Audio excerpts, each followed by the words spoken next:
सैदापूरच्या उपसरपंचपदी वैभव पवार यांची नियुक्ती, आमदार शिवेंद्र राजे गटाचे वर्चस्व कायम, सरपंच गटाला धक्का। सैदापूर तालुका सातारा येथील ग्रामपंचायतीच्या उपसरपंचपदी आमदार शिवेंद्र राजे भोसले यांचे समर्थक वैभव मोहन पवार यांची बहुमताने निवड झाली। या निवडणुकीत वैभव पवार यांना 10 पैकी 7 मते मिळाल्याने ते विजयी झाले। या निवडीमुळे आमदार शिवेंद्र राजे गटाचे वर्चस्व कायम राहिले असून सरपंच गटाचा उमेदवार पराभूत झाल्याने त्यांच्या गटाला मोठा धक्का बसला आहे।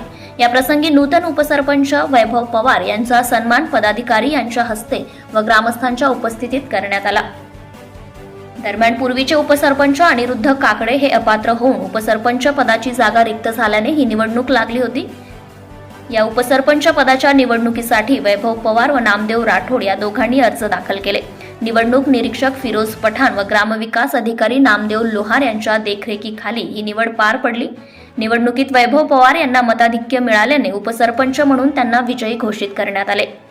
या निवडीसाठी ग्रामपंचायत सदस्य विक्रम पवार, अमित पवार, प्रकाश धनवे, अमोल पवार, जीवन पवार, विजय पवार, विश्वजित पवार, सुधीर पवार यांनी परिश्रम घेतले। या प्रसंगी ग्रामपंचायत सदस्या सौ संजीवनी धनवे, सौ वनिता पवार, सौ आशा मदने, सौ अश्विनी घाडगे, काशीनाथ शिंदे, पोलीस पाटील दत्तात्रेय पवार, यशवंत पवार, पप्पू पवार, किरण पवार, श्रीकांत पवार, संतोष जाधव इत्यादी उपस्थित होते। यावेळी वैभव यांच्या निवडीने युवक व ग्रामस्थांमध्ये आनंदाचे वातावरण असून सर्वत्र गुलालाची उधळण व फटाक्यांची आतिषबाजी करत जल्लोष करण्यात आला। Subscribe now and press the bell icon. Never miss an update.